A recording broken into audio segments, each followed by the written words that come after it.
hell is empty, and all the devils are here.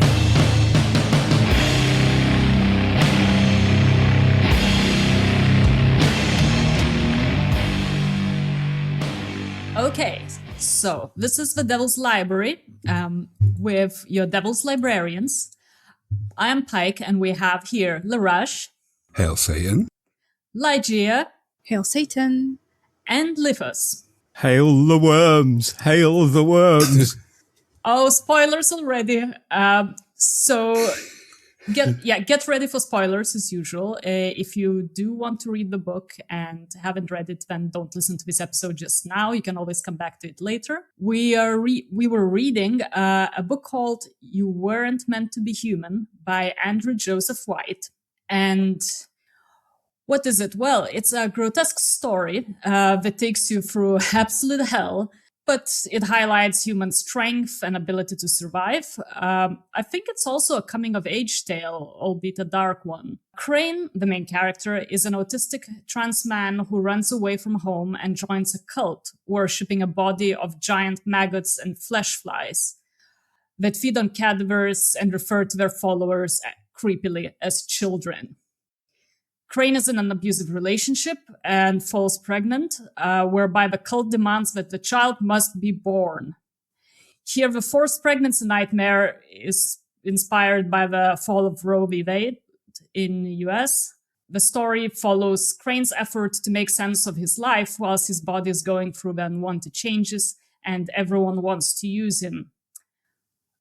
So strap in for some body horror, pregnancy horror, self-harm, suicidal ideation, bad people, and disgusting flesh-eating monsters. You have been wormed.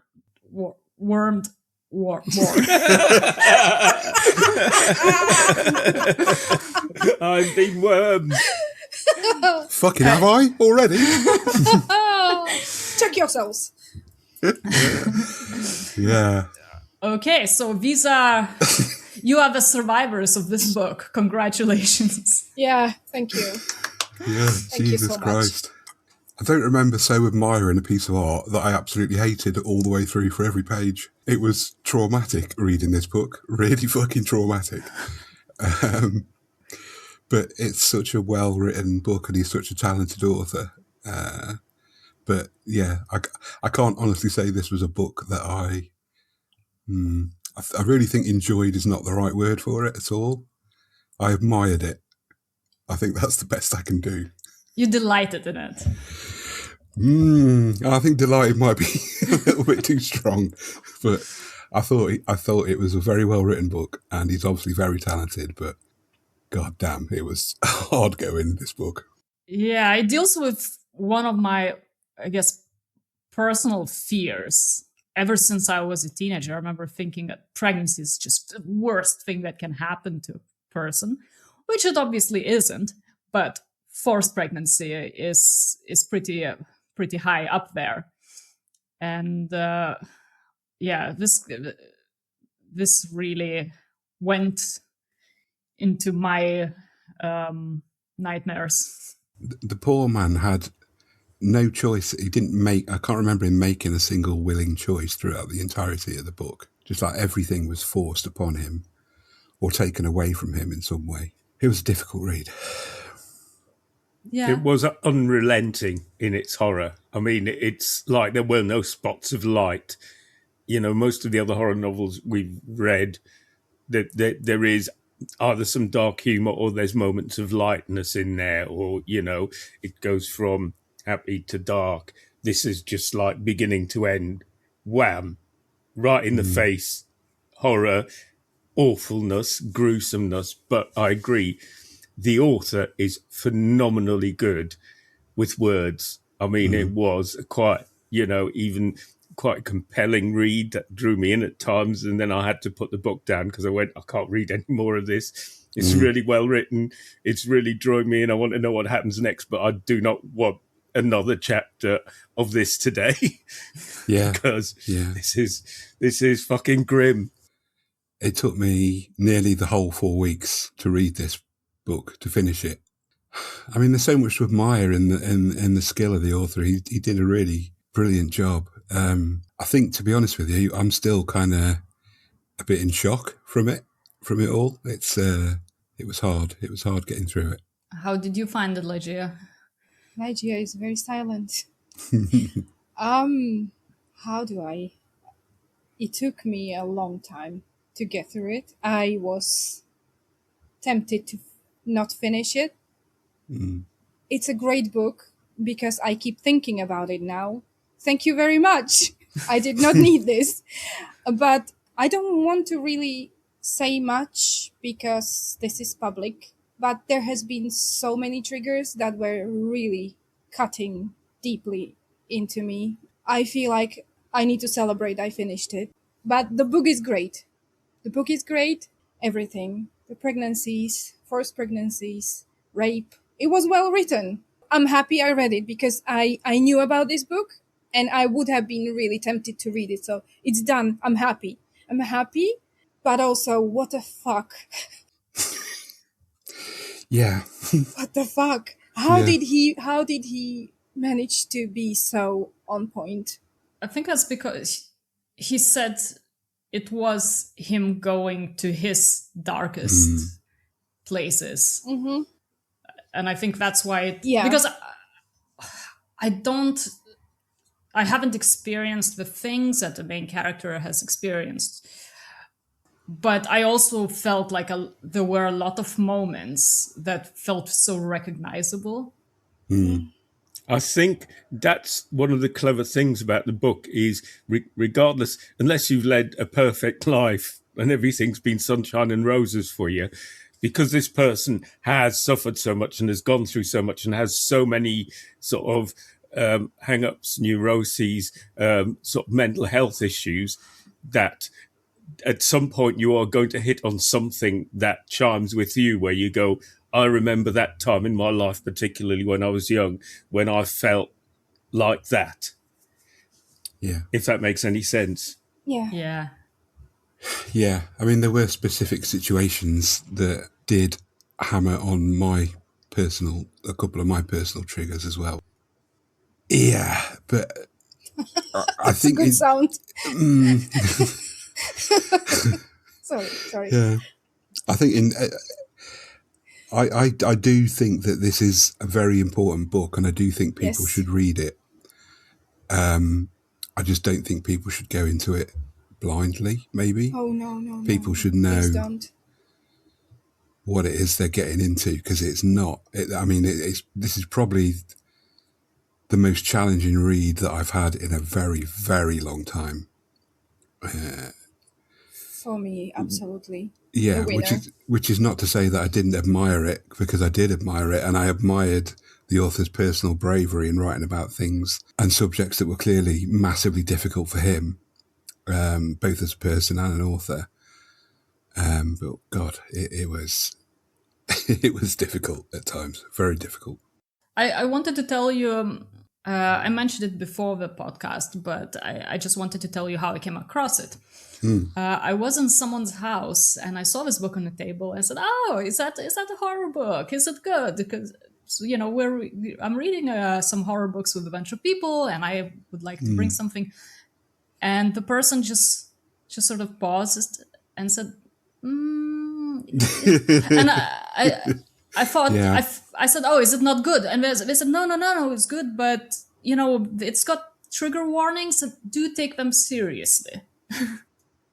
Yeah, good advice. Yeah. Absolutely. I will say as well that there are a list of trigger warnings for this book on the author's website, and I'll make sure that link is in the show notes. If you do intend to read this book, please go to the website, please read them, because they are necessary. And do not do a search for whatever miasms is. You would spell it as MIYASIS, and do not under any circumstances spell it, type it into your search box. You will regret it. Yeah. Yes, I did. I got the feeling that this was a book where this is something the author had to get out of his system, Yeah. Yeah. right? It's That's an what this exorcism. book came across as. And I think personally, I gather am I wrong in thinking what they've written before has been young adult fiction only? That's right. Yeah, yeah. And that it's their first sort of adult book, and they needed to get this out their system. And I hope they write another adult fiction book, because I think there is better to come when it's not all absolutely horrendous, depressing horror all the way through. Well, this is the thing. I mean, he is clearly a really good writer. I mean, the talent just shone through. But I think you're right there, Lithos. I think this is probably something that he's wanted. I mean, he's talking, obviously that specific subject is not, there are no fucking worm invasions and hives and stuff like that. That was not scary for me. No. That part was just, there, fine. I don't care. It was a plot device, I think, more than... Yeah. The real stuff, that was too real. Yeah. Was it different to what you expected when you just looked at the book, read the back cover? I've stopped doing that now, because on a couple of occasions I've done that, and then the book is completely different. Like, I think I mentioned it with the last book. This is nothing. Dripping with delicious horror. Yes. I mean, it's like, so I'm not doing that anymore. I'm not even going to look at authors' quotes. It's like, if I want to read it, I'll read it and ignore the blurb. Yeah, I never read them anyway, to be honest with you. It's just... But yeah, if I just read it now, that says nothing when you compare it to what the book is. I think it's a bit similar to how I introduced it at the beginning of this episode. And when I read it, I thought, I hope it's going to be good because, a bit of sci-fi, a bit of maggots. It just sounded, this is going to be the most gruesome thing that somebody can write. Like, it's just going to be a bit of an edgelordy wank. That's what I feared. I feared the author was just going to try and gross you out as much as possible. With a wank. Okay. Yeah, and it surprised me that it wasn't quite that. There was a purpose to it. Oh, yeah. Oh, yeah, I mean, yeah. You asked a minute ago, did looking at the cover prepare us for what was, the contents of it? I don't think anything, apart from the author himself coming around to my house, sitting me down and saying, look, be very careful when you read this book. I don't think anything could have really prepared me for what was inside it. It was it was a lot. It was very effective, let's say that. Yeah. And I have learned a lot of things from the point of view of the trans person. I was walking outside a lot after not even a full chapter, few paragraphs, and I needed to either play with the cat or, I don't know, watch something, call somebody I love, or, please, is this world still here? What are we doing? Tell me nice things.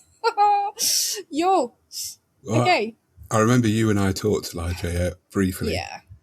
And we were like, Jesus Christ, what are we going to talk about when we do this episode? I think after what you mentioned there, Pike, with thinking, there's an author trying to gross us out. I think the one thing, ironically, about this book is, although it is horrendous and goes into extreme gory detail, not one page of it was gratuitous. No, it wasn't. None of the violence was gratuitous. None of the descriptions of sort of abusive sex acts were gratuitous. Everything was there for a reason, which really elevates the book, in my opinion. This is not just horror for the sake of grossing people out. This is not some sub-Cronenberg type thing. This is maybe that's unfair. I mean, I think a lot of the gruesomeness in Cronenberg's films is there for a fucking good reason. But you know what I mean? It was not just there for the sake of it. No, this is not some fucking hokey slasher. It's purposeful. It's directed. There's intent behind it. And that speaks to his skill as an author, I think. I do think he's got a very big future ahead of him as a writer. So would you read another book by this author? Oh yes. I would. I would. Fuck yes. I would. But I not might- now. After a break. No. I might read something else by him, but I would never read this again. This one, no. This Yeah. one, You know, Legia, when you said that, it was quite informative for you from sort of a trans perspective. For me, it wasn't the trans perspective. For me, it was quite informative in regards to autism. I think because my thinking about autism was quite primitive, I think. A lot of the time when I encounter information of what it's like to be autistic, it usually comes as memes that will say, you know, you're autistic when, and then it will say something that's probably true for autistic people, but it's also true for everyone else. There is for a moment, there is at one point here when Crane is remembering about their life as Sophie. And Sophie reads Wikipedia articles about things that scare her and says, oh, it's the sort of thing autistic people do. And I was reading it and I thought, that's exactly the kind of thing that other people do as well. I do that. It's not, you know, it doesn't tell you very much what it's like for an autistic person. But then there is another episode where Crane gets his shirt soaked. And he does not like the sensory side of it, and he says to know what it's like not wanting to howl and sob when something doesn't feel right. That hit me so hard because I thought, oh, that's what it's like, because it's sheer emotion, right? Howling and sobbing is sheer emotion. However, Crane is also an adult, and Crane is reflecting on that as it's happening. I don't know how to explain it. There's. I mean, I'm not autistic myself, and I'm not intending to speak for autistic people here. But 3 people very, very close to me are autistic, and the sensations that they have through things like what you were talking about there, the sort of like the wet shirt or whatever it happens to be. It is that sensation, but it's also the inability to regulate that sensation. It's the inability to deal with the emotions that it brings with it. One of the autistic people I know, for example, can't stand the sound of barking dogs. And for a long time, I thought it was the volume, because this person is non-verbal and can't tell me. So I thought, okay, it's the volume. So I would take them a different way if we went for a walk. But it turned out it wasn't the volume. It was the tone. It was something in the tone of the way that the dog was barking. So it's that. It's the inability to regulate the environment that you happen to be in. In Crane's case, it was the wet shirt. Yeah. But it might be something like a label in the back of the shirt. Maybe the socks are too tight around someone's ankles. Yeah. It's the wrong sort of material. You know, all these things. everything together also. Yeah. There are combinations of that. Mm. Yeah. I have autism at home. I like all of this. It's so many little things that are specific for that one person. Mm. And it's a combination of that. And if you also have ADHD and you might be trans, it's a whole cauldron of things that nobody else has the same thing.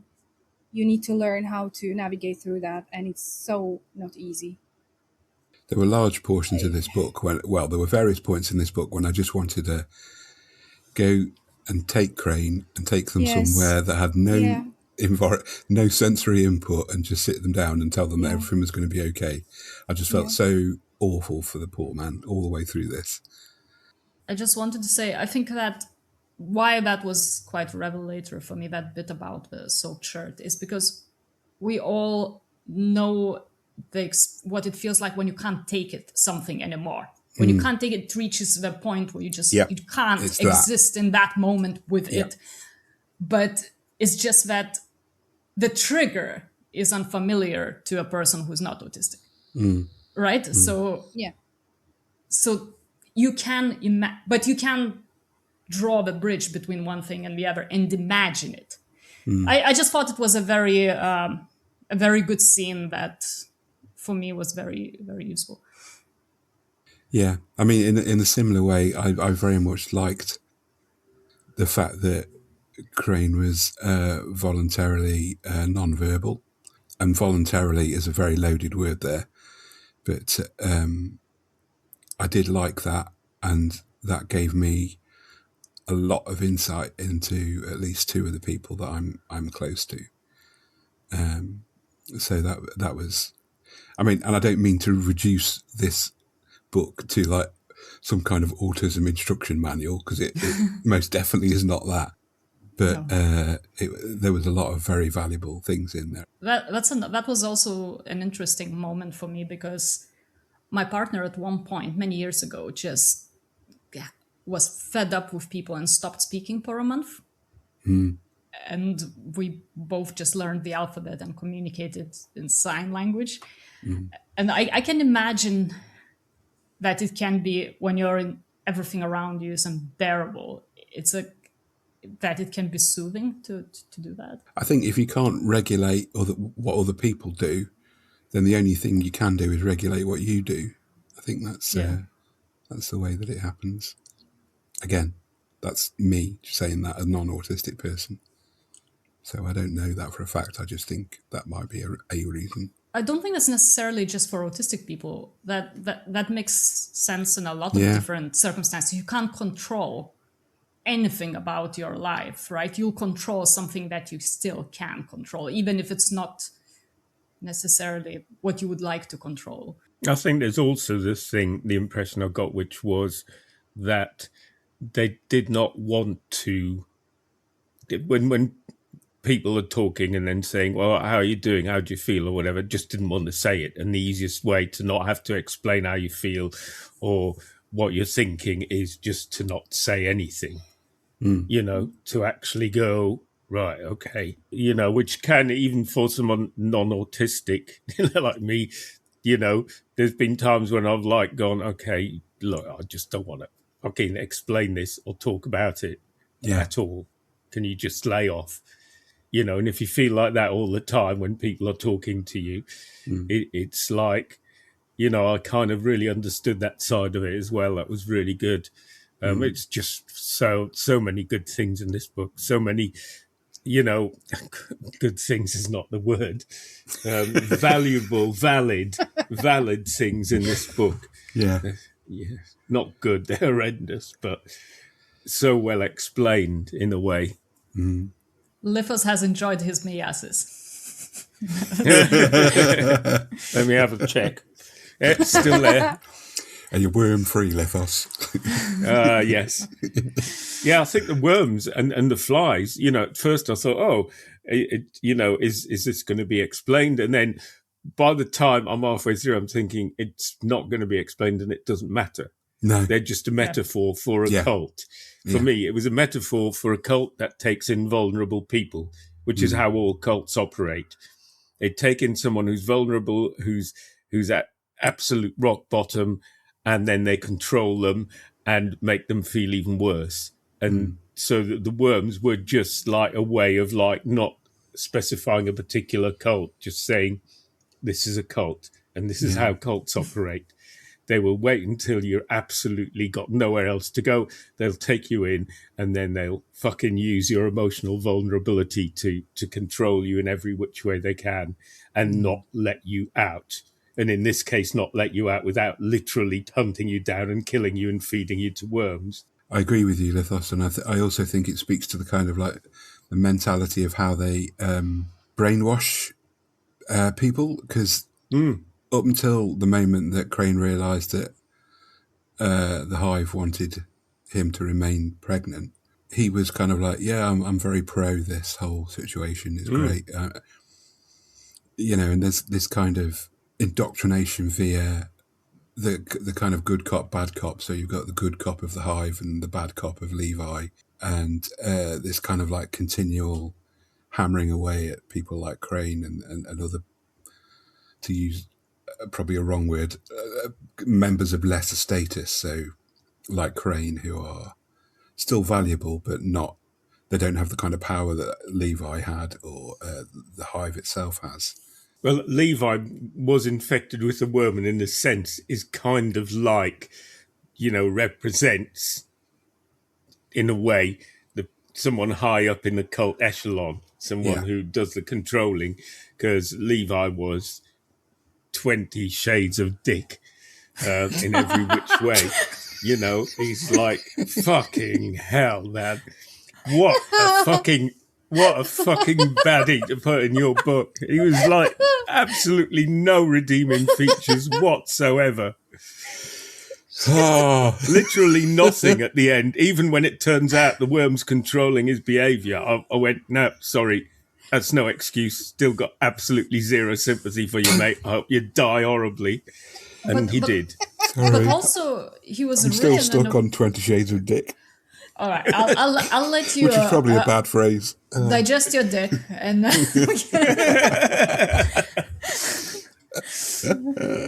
sorry, Pike. Go on. No, sorry. A dick jest, Steve? Cook tips. Yes. Right. Finally, something I understand. Cock tips. Oh God. Back to Bloom, are we? Okay. Okay. I was Sorry, hoping Mike. we could manage one episode with no cock tips, but no. How can you do that to me? We're back. Yes. Oh. So I just wanted to say that although Levi is the ultimate baddie, but also, and that's great credit to the author's writing, you can still see what Crane sees in him, because why he has that relationship in the first place, why he's drawn to him. And I thought that was very clever. You read it and you go, oh, this guy is a total fucking asshole, but at the same time you can see why he sort of ended up in that relationship. He kind of he fulfills a particular need that Crane has to continue the kind of like self-abuse of his own mind and body, really, I think. Which the zero self-worth, Yeah. That Crane feels throughout, like having zero self-worth. And then, yes, there's an abusive person, and that's the only thing that gets him off. Yeah. Talking of which, the sex scenes were written really well, and that because there's one right at the beginning. I read that and I was so relieved. I was like, okay, if this author can write... So at the beginning, it just seems like two people are having kinky sex, okay? It didn't go into the whole rape in a relationship thing yet at that point. And I thought, okay, if the author can write a sex scene, they probably can write everything else. Because that's a very hard thing to write. Absolutely. Like literally 90% of sex scenes I've read in literature are absolute dog shit. That is true. It is really hard to write. And that's where a lot of authors fall down. And you kind of go, well, you could have just not done the sex scene because that was really bad. And yes, they were all kind of like really... I mean, I'm trying to think of a word for the prose. It was sort of really taut and sort of... Is masculine the right word? Kind of. Yeah. Even in times, it even reminded me of someone like Charles Bukowski in the sort of directness of the muscular. writing. Yes, muscular prose. Yeah. It was, but still very rich in its vocabulary and its phrasing. So really, really, so fucking well written. I mean, it was very well written. In terms of actual style and language control, I would put this book right up there with Heather Parry's, just in terms of the actual, the actual ability of the author to use language in that way. Go back to the sex scenes for a minute and what we're saying about how it is easy to make a sex scene fucking stupid and ridiculous. Do we think maybe that's why Bloom didn't have any explicit sex in it? Yeah. Possibly. I think she realized Because we said at the time it was a bit weird how it was a sapphic. I know this is not what the There's book was supposed to nothing. be talking about, but it did strike me that Yeah, it could have gone. You see how it could have gone down the route of the flower of femininity, quotation marks.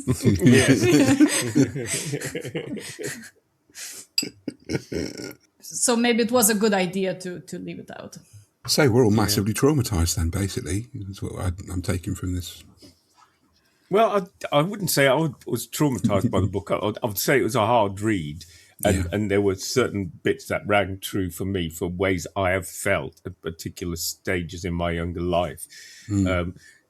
However, it was so far out of my lived experience that I could kind of dissociate from what was happening, but it was still horrendous, and like even at the end when he's pregnant and, can't get out of bed and, can barely bring himself to the sink to wash himself. I was reading that and I actually literally physically felt grubby, like I needed a shower, like I was in that situation. I've been lying in bed for days and I'm grubby and I need to wash.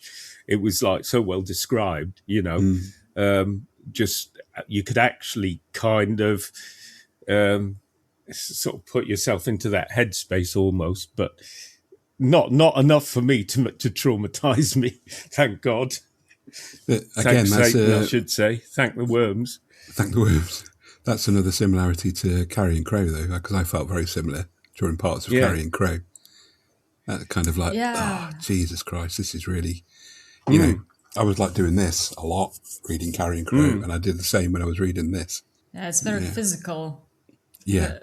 Yeah. What do you make of the title? You weren't meant to be human.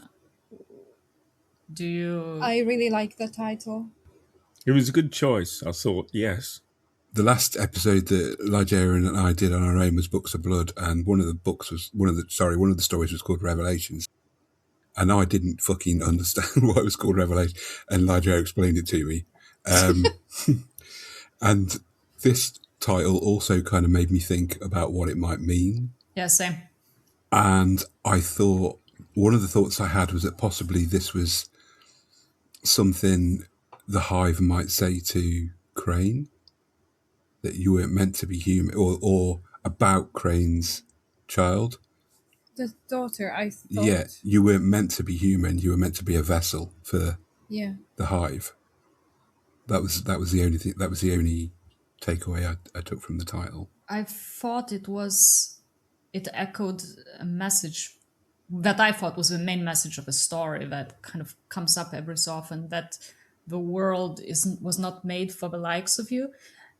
And I think that's also a message that probably most readers will be able to identify with, certainly when you're a teenager, but even as an adult. In some of the darkest moments, you think, I am not supposed, this world is not for people like me. I do not belong here. But what you are and what Crane is ultimately human, right? You are only human. And then if the world is not made for you, for people like you, if it's not, so you're not supposed to exist, then who is? And I thought that was kind of the why. But I had to think about it, because I at first I thought as well, why was it titled that way? Yeah. Maybe it's directed at the reader. I think it's directed at everyone who has ever felt suicidal. So I think that thought that, this is anomaly that just shouldn't exist is something that, I don't know, I think a lot of people experience that at points. It's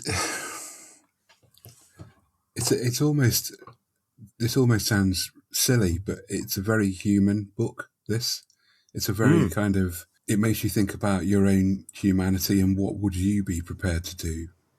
What would you do? And I'm not, there doesn't have to be a hive, a telepathic hive of fucking sentient worms or anything like that. But in bad situations, what would you do? How would you handle things when there were so many, when the world was putting so many obstacles in your way? And I think a lot of that speaks to maybe I don't want to. Again, I don't want to put words in the man's mouth, but maybe this speaks to some of the life experiences that the author had. I think it does. I mean, Yeah. they mention at the end, in the sort of like the bit after the final chapter, postscript or whatever it's called, that a lot of it was from his own experience, his own feelings, growing up. So, yeah, I mean, I think there's a fair amount of autobiographical stuff in there. What did you think about the parents? I don't know, because we didn't really get to. There was They a little were bit. hardly mentioned. They only turned up at Yeah, the but end. from what there was, I don't know. Me as a parent, I was feeling really hopeless and fucking sorry because I don't know. This book made me feel like whatever you do and try, sometimes it just you can't really help the child. And that was the scariest part of that whole thing for me. Well, by all accounts, what Crane does say at the end when his parents turn up is they don't deserve this. They've been really good people. Yeah. So there were obviously decent enough parents. And the impression I got was that Crane thought, back when he was Sophie, that they could not understand or accept that he was not like the facade he was, or she was at the time, putting on. But he was questioning like, what if I have told them? Because he never did. When he was still Sophie, he was questioning like, okay, so those days when I was hiding all this shit in my head, what if I was actually talking to them and telling them? And he never did. They didn't know. How do you know? You have a teenager at home. You know fucking shit. You know if they're home, you see the socks and jumpers. Yep. And that's it. That's it. For a few years, that's all you get. I mean, I think the ending kind of makes it obvious that, yes, he is obviously going to have to tell them everything now, Yeah. in whatever way he can. Don't know how they're going to feel about him turning up with a baby with a hole in its neck, but hey-ho. Yeah, the ending, yeah. For a bit, when I was reading, what was confusing me a lot was a lot of his talking about mutilation alongside talking about transition. And for a bit, I made a note. I said, this is really confusing me. So was it that Sophie felt like a man, or was it that Sophie just didn't feel like herself and didn't want to? Basically, was it a desire to transition, or was it a desire to just not be who you are? And I thought that's a bit of an odd message that could very easily be turned into a transphobic message. And I thought that's a bit of a strange thing for the book to say. But then later on, where you read more about Sophie's life, it explains it. It explains that it's that inability to talk to the parents, to be understood, to be accepted for who he is, that creates those self-mutilation fantasies. That's at least the way I think it's I very. interpret it. It's. I mean, you know, at my age, it's difficult to remember what being a teenager felt like. But there definitely were situations when things happened to me that I felt I couldn't talk to my parents about. That's not big. That was no. It's not a judgment on them or who they were. It's just the fact that I think when you have such a thing facing you that you genuinely don't know, even if you love and trust your parents, it's still very, very, very difficult, nigh on impossible, to actually talk to them. Definitely. I think that's what you're describing there is actually quite common. A lot of people would say when they think back to that. Certainly, most of what was important to me, I would not have talked to my parents about. You know, I assumed they were going to be judgmental. In a lot of ways, I knew they were going to be.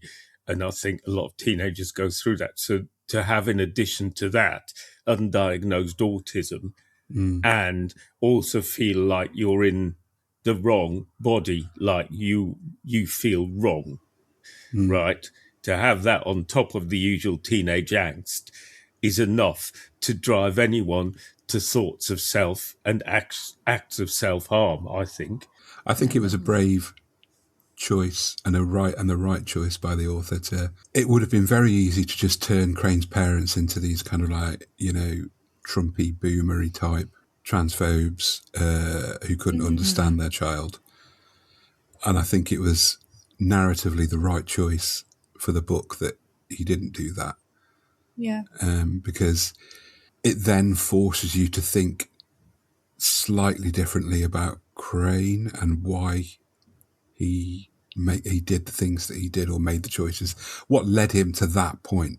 I thought, yeah, interesting. You know, you mentioned that he could have turned them into Trumpy type parents. I did think near the start of the book, I thought the political messages that are coming up in here seem to be quite heavily written. But then I realised as I got further on, that literally only happened when he was with Birdie or communicating with Birdie and Aspen, or remembering that. And that was their obsession. They followed everything that was going on in the Supreme Court or whatever, the decisions that were being made. They spent a lot of their time discussing about politics, and then that deliberately fell by the wayside because Crane was beyond caring about that. You know, it's like, no, I really don't care about your fucking politics shit. Right now, I have to deal with my own life. I thought that was quite interesting because at first I thought, is this going to be a really heavily written political message thing? Yeah. But I think that was in deliberately just to show that their obsession with politics literally meant nothing to Crane, who was in the state to be completely beyond caring about that. Yeah. I had the same feeling at that point. I thought, oh, this is a bit heavy-handed. Oh, is this where we're going? And then, you know.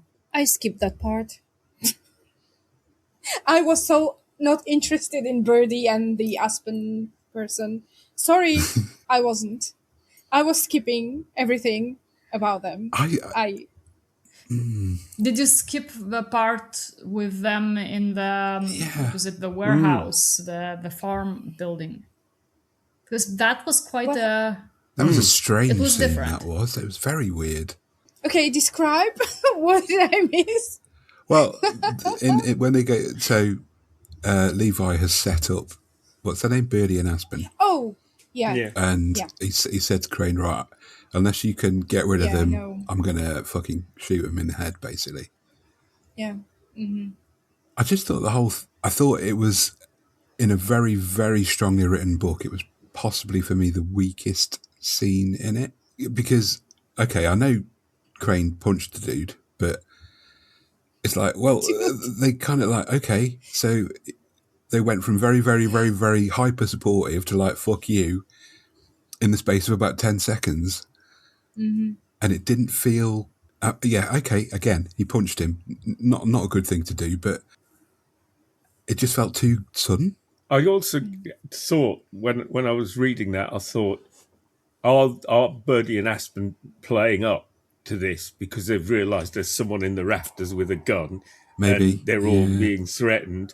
And then when they didn't and they buggered off, I thought, well, that's not very fucking observant of you for people who, you know, are supposed to be, I don't know what was, one of them was a counsellor or were they social worker or something, not to have picked up from this person that obviously they weren't alone. Yeah. Obviously there was a threat. And I thought that's how it was going to play. But then when it played out that they just kind of like left and took it on face value, I thought, just a bit fucking sick of you guys. Yeah, something about that scene just felt a bit off. I'm not quite sure why. For me, that was understandable because Crane went out of contact for a long time. And there is a kind of fatigue that sets in when you are being really, really caring, really, really accommodating to somebody, you know, going to great lengths to make sure they're okay. And they do need a lot from you.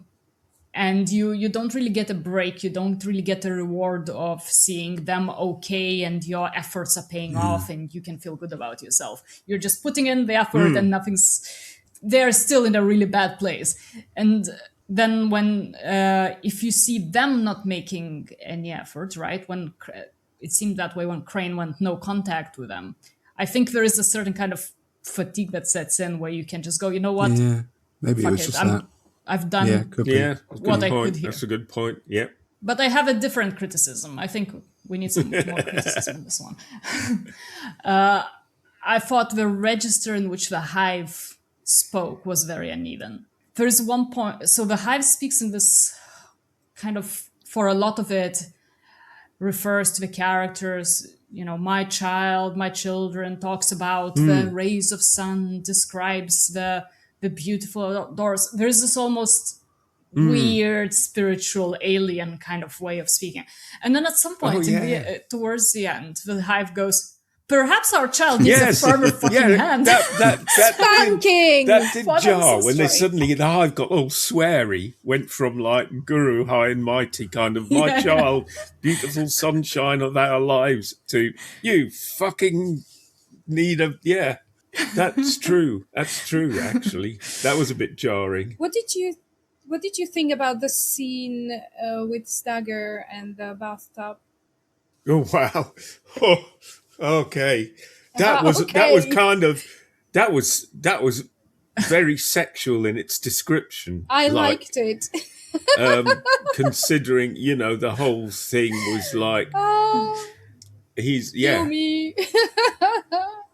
that was well fucked up. You know, just the way it was described as well, with sort It of was- sexual undertones, and It was you know good.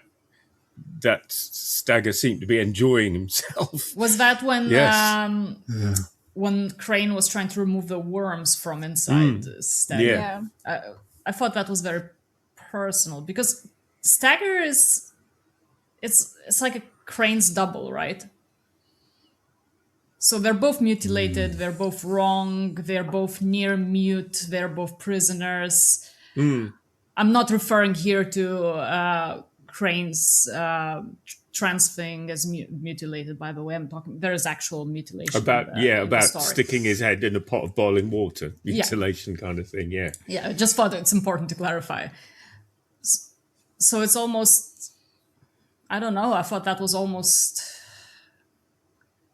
kind of almost masturbation and, you know, that sort of feeding from that fantasy of not being who you are and being completely changed. And Well, I think the whole thing about Stagger, like when they possible. first appear, as and they're kind of like just the heavy hand of the Hive to keep Crane in order, and then you know the transformation from that into someone who actually cares about Crane's well-being, but cannot express themselves because the worms have eaten half his brain, kind of thing. I've found that very touching. I've really sort of felt for Stagger as a character in the end. Me too. You know, he was like, you know, at the outset you think, oh yeah, okay, here's some muscle that the Hive have brought in, brainless muscle, just to keep things in order, and then he actually literally ends up putting his life on the line for Crane. I thought here you would say, oh, maybe that's, you know, maybe there was no Stagger. Maybe Stagger was just an expression. Because you always notice those kinds of things. I very nearly said that, to be honest. See, you are like Gia tonight. And also, I think I will not remember what we were talking a little bit with Raj about this. How did I say it? There was a phrase I used, like it's like a BDSM mechanical machinery with like no end and no pleasure at all. Like the whole book was just like fucking fuck. Like, leave me alone for a week now. Thank you very much. There's like a fucking, and nobody's happy, and there is no pleasure in anybody. Like, what are we doing here? Let's re-establish the fucking, because it's not working for anybody. Yes. Sorry. We need to pick a book So- with decent fucking in it.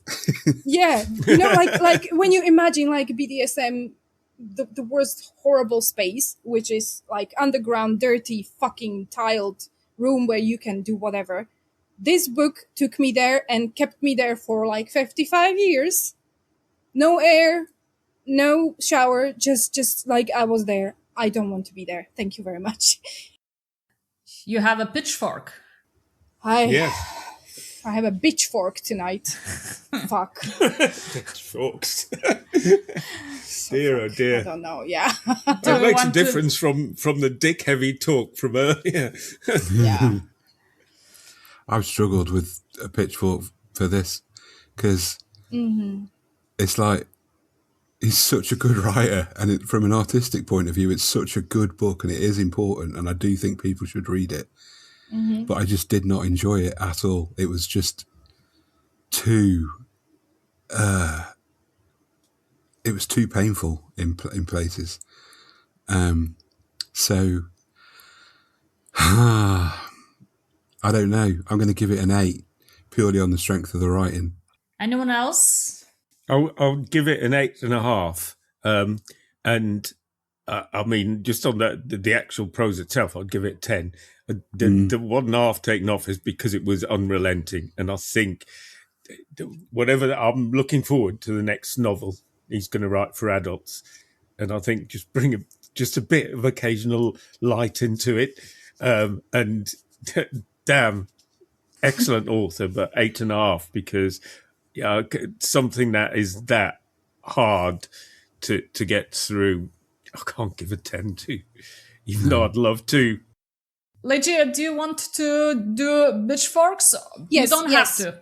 Yeah. I do. So, for the book itself and the message and how it's delivered, I would give it a 9. It is speaking for people who fucking suffer and are hurt, and they need to be understood better, and they need more space. And this was fucking raw, which I love. But also, if I didn't have my baggage and my own pain, this would be awesome. So this is very personal. That is 9. And for me personally, it's -15 because I didn't need to go to these places. So you choose, guys. Be wise. Choose. I don't know. What's that, 4? No, Yeah, it's a 9. It's a 9. This is- It's a 9. Look, this is the second time we've had to work out an average from your scores. I Don't can't expect us to do maths. maths at this time of Listen, night. I'm happy I said numbers now and not like some, I don't know what. Please. Do not. What about you? What about you, Pike? What would you give it? I wrote down 8.5. I thought it was very good. It does feel a bit like a first novel. I know it's not the author's first novel, but first novel for adults. I do think there are things to tighten up and for the next one, but it was very good writing, and it's very modern in a good way, Yeah. as opposed to modern where it just throws various symbols of modernity at you. So usually at this time, like we started last month, we talk about other books that we might have read. Did anybody actually read any other books? Because I fucking didn't. I have read. Oh, go on, Pike. What a did you read? book. Because I went on holidays, and on holidays I read this book and I read another book because I had nothing else to do. Right. Okay. I was resting. I read a Lithuanian book called Diseris, which is sort of short slang version for word dissertation. It was by a Lithuanian artist who took some bits from his dissertation and then filled in various autobiographical detail and stories from his life.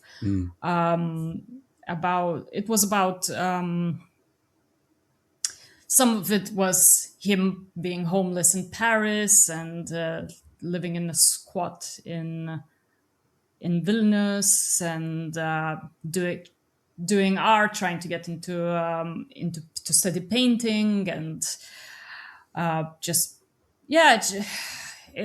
it was really a collection of various thoughts, trains of thought, and little stories and anecdotes from life, which I did enjoy. Right, who? Oh, it's me.